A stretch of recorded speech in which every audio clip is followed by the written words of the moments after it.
안녕하세요. 오늘은 목장군과 구가 성령 충만으로 승리하신 예수님에 대해서 함께 나누어 보도록 하겠습니다. 영상을 잠시 멈추시고 누가복음 4장 1절에서 30절까지를 읽어보시기를 바랍니다. 그러면 바로 서론의 내용을 읽어보면서 시작하도록 하겠습니다. 예수님께서 성령의 충만함을 입어 요단강에서 돌아오셨습니다. 성령께서는 예수님을 광야로 이끌어 40일 동안 금식하며 기도하게 하셨습니다. 하나님이신 예수님은 기도하실 필요가 없으십니다. 하지만 예수님은 기도의 자리로 나가셨습니다. 예수님은 공생애를 기도와 성령 충만으로 시작하심으로 성도들에게 모범을 보이셨습니다. 그리고 성령 충만할 때 시험에서 승리할 수 있음을 보여주십니다. 시험에서 승리하신 예수님은 나사렛 회당에서 이사야 61장 1절에서 2절을 읽으심으로 메시아의 예언이 성취되었음을 선포하십니다. 성령께서 예수님에게 기름을 부어 그리스도가 되게 하심은 가난한 자에게 복음을 전하기 위해서입니다. 이 복음은 영육간에 자유케 하는 능력입니다. 모든 억눌림에서 승리하게 하는 능력이 복음입니다. 아쉽게도 예수님의 고향 나사렛 사람들은 예수님을 메시아로 받아들이지 않았습니다. 그들은 복음을 거부하고 심지어 분에 사로잡혀 예수님을 해치려 합니다. 예수님은 가버나움으로 떠나십니다. 지금까지 제가 읽은 부분은 누가복음 4장 1절에서 30절까지의 내용을 설명한 것입니다. 세례 요한의 세례 이후에 예수님께서는 사단의 시험을 물리치시고 성령으로 충만하셨습니다. 그리고 자신의 공생의 사역을 시작하시면서 회당으로 가셔서 이사야 61장 1절에서 2절까지를 읽으시며 자신의 사명이 바로 복음 전하는 것임을 천명하십니다. 그러나 예수님의 사역에는 시작부터 어려움이 있었습니다. 바로 예수님의 고향 사람들이 그분을 배척한 것입니다. 이러한 본문의 전반적인 내용을 바탕으로 우리가 오늘 얻을 수 있는 교훈들이 무엇인지 지금부터 알아보도록 하겠습니다. 그러면 계속해서 본론의 내용을 읽어보도록 하겠습니다. 시험이 없는 신앙생활은 없습니다. 기도 많이 하고 성령 충만하면 시험이 없다고 생각하는 것은 착각입니다. 시험이 없는 신앙생활은 없습니다. 예수님은 성령 충만하실 때 마귀에게 시험을 받으셨습니다. 마귀는 금식 기도로 굶주린 예수님에게 돌들에게 명하여 떡이 되게 하라고 시험합니다. 사람의 식욕 본능은 참기 어려운 욕구입니다. 본능은 악한 것이 아닙니다. 그러나 본능대로만 사는 것은 악합니다. 그래서 예수님은 신명기 8장 3절을 인용하여 기록된 바 사람이 떡으로만 살 것이 아니니라 하였느니라고 말씀함으로 시험에서 승리하십니다. 마귀는 포기하지 않습니다. 예수님을 높은 곳으로 데려가서 천하만국을 보여주며 자신에게 절하면 다 주겠다고 시험합니다. 마귀는 거짓의 아비입니다. 하나님이 세상의 모든 권위와 영광을 자신에게 넘겨주었으므로 자신이 원하는 자에게 줄 수 있다고 거짓말합니다. 마귀는 자신을 주인으로 섬기고 경배할 때 세상의 부귀영화를 누릴 수 있게 해준다고 거짓말을 합니다. 마귀는 행복하게 해주겠다고 거짓말을 합니다. 이에 예수님은 신명기 6장 13절을 인용하여 기록된 바 주 너의 하나님께 경배하고 다만 그를 섬기라는 말씀으로 시험에서 승리하십니다. 마귀의 세 번째 시험은 예수님을 예루살렘 성전 꼭대기에 세우고 뛰어내리라고 합니다. 예수님이 계속 성경 말씀을 인용하여 시험을 이기시니 이번에는 마귀가 시편 91편 11절에서 12절을 인용하면서 하나님의 말씀을 믿고 뛰어내리라고 유혹합니다. 마귀는 하나님을 믿는 사람은 시험도 없고 고난도 없고 순교도 없고 오로지 잘되고 건강하고 복되게만 살 수 있다는 왜곡된 메시지를 전하고 있습니다. 또한 이 유혹은 마귀의 장기적 포석입니다. 하나님의 아들이 이 땅에 와서 고난당하고 죽임당한다는 것은 하나님의 뜻에 어긋난다는 메시지를 예수님께 심어주고 싶었습니다. 이에 예수님은 단호하게 신명기 6장 16절을 인용하여 주 너의 하나님을 시험하지 말라고 하심으로 시험에서 승리합니다.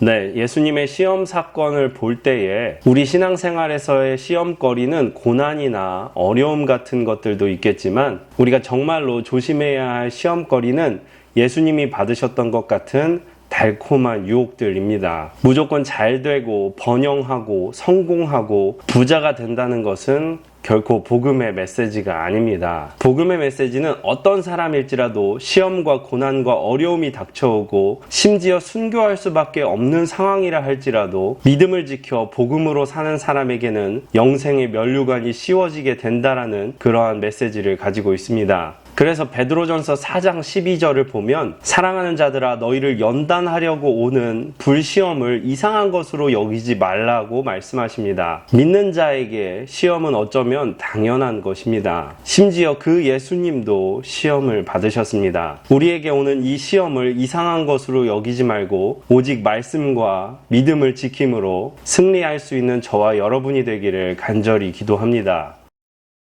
그러면 계속해서 본론의 내용을 읽어보도록 하겠습니다.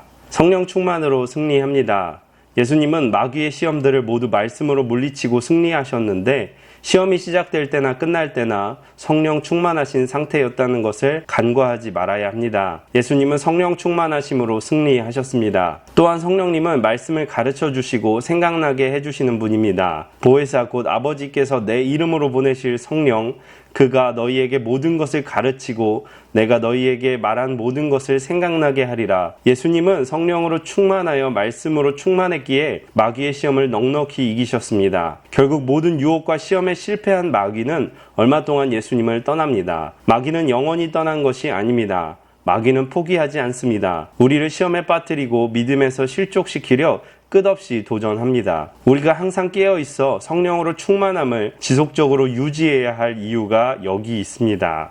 네, 우리는 우리에게 다가오는 이러한 사단의 시험을 이기기 위해서 성령의 충만함이 필요합니다. 우리가 성령에 충만할 때 시험에 넘어지지 않고 오히려 말씀으로 이길 수 있는 능력을 얻습니다. 시험은 우리 스스로 이기는 것이 아니라 성령님의 능력으로 이기는 것이기 때문입니다. 그리고 성령의 충만함이란 우리가 어떤 특별한 체험을 하거나 은사를 받는 그것만을 의미하지는 않습니다. 체험과 은사도 중요하지만 나의 죄와 교만으로 가득 찬 옛 사람을 내려놓고 오직 성령의 인도하심을 순종함으로 따르는 상태가 되는 것을 성령의 충만함으로 볼 수 있습니다. 그래서 우리는 사단의 유혹에 승리하기 위해서는 하나님의 말씀과 성령의 인도하심에 순종함으로 승리할 수 있는 것입니다.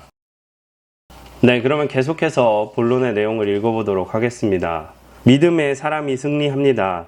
시험에서 승리하신 예수님은 성령의 능력으로 나사렛에 가십니다. 회당에 들어가 이사야서 61장 1, 2절을 인용하여 메시아의 나타나심을 선포하십니다. 주의 성령이 예수님께 임하여 기름을 부은 이유는 가난한 자에게 복음을 전하기 위함입니다. 그 복음은 포로된 자에게 자유를 주고 눈먼 자를 다시 보게 하는 능력입니다. 모든 억눌림에서 자유하게 하는 승리의 능력이 복음입니다. 복음으로 인한 승리를 만천하에 전하라고 성령의 기름 부으심이 예수님께 임했습니다. 성령으로 충만함은 우리를 승리하게 합니다. 예수님의 고향 나사렛 사람들은 예수님을 환영하지 않았습니다. 오히려 분노하고 예수님을 해하려고 합니다. 자유하게 그리고 승리하게 하는 복음의 능력은 아무나 누리는 것이 아닙니다. 복음을 믿음으로 받아들이는 사람만이 승리할 수 있습니다. 네, 예수님이 공생의 사역을 시작하시면서 회당에 들어가셔서 읽은 말씀은 이사야서 61장 1절에서 2절입니다. 이것은 예수님께서 성령의 충만함으로 기름 부으심을 받으신 것이 바로 복음을 전하기 위해서였다라는 것을 말씀하고 계십니다. 그러나 시작부터 쉽지가 않습니다. 바로 예수님의 고향 사람들이 예수님을 거절하고 예수님을 배척한 것입니다. 복음은 죄인을 값없이 구원하시는 하나님의 놀라운 은혜이자 놀라운 능력이지만 그것을 받아들일지 말지의 문제는 전적으로 나 자신의 책임입니다. 우리가 우리의 인생을 승리하는 삶으로 살기 위해서는 복음을 받아들이고 그 복음으로 말미암아 살아야 할 것입니다. 또한 더 나아가 성령 충만하여서 그 복음을 전하는 삶을 사는 것이 예수님을 따르는 우리의 소명이 될 것입니다. 네, 지금까지 내용을 요약 정리하자면 첫 번째, 우리의 신앙생활에는 시험이 있다라는 것입니다. 우리의 신앙생활은 마냥 평탄하고 편안한 것이 아니라 시험이 존재한다라는 것입니다. 그리고 두 번째는 우리가 이런 시험들에 넘어지지 않고 승리하기 위해서는 성령의 충만함이 필요하다라는 것입니다. 여기서 성령의 충만함이란 나 자신을 내려놓고 오직 성령의 인도하심에 순종하는 삶을 성령의 충만함이라 할 수 있습니다. 그리고 세 번째는 이 성령의 충만함으로 말미암아 우리는 복음을 전해야 할 사명이 있다라는 것입니다. 우리는 복음을 받아들이고 그 복음으로 말미암아 살고 그 복음을 전하는 것이 예수님을 따르는 우리의 사명임을 기억해야 할 것입니다. 네, 이렇게 해서 목장군과 구가 성령 충만으로 승리하신 예수님에 대해서 함께 나누어 보았고요. 기도로 마치도록 하겠습니다. 좋으신 주님 감사합니다. 우리를 사랑하셔서 이 땅에 오신 예수님을 찬양합니다. 주님, 우리가 살아가는 이 신앙의 삶 가운데 하나님 많은 시험이 있을 텐데 하나님 우리도 주님처럼 말씀으로 승리할 수 있도록 도와주시옵소서. 또한 하나님 우리 안에 성령 충만함을 허락하셔서 우리가 시험에 넘어지지 않고 말씀으로 승리할 수 있도록 도와주시옵소서. 또한 아버지 하나님, 우리가 예수님을 따르는 그 삶의 소명을 잃어버리지 않게 하시고 오직 복음으로 말미암아 살고 또한 복음을 전하는 삶을 살 수 있도록 함께하여 주시옵소서. 하나님, 코로나가 엄청난 확산세로 많은 사람들을 위협하고 있습니다. 하나님 지켜주시고 혹시 걸렸더라도 하나님 빨리 회복할 수 있도록 도와주시옵소서. 또한 하나님 우리의 삶들을 어서 회복시켜 주시고 함께하여 주시옵소서. 예수님의 이름으로 기도합니다. 아멘.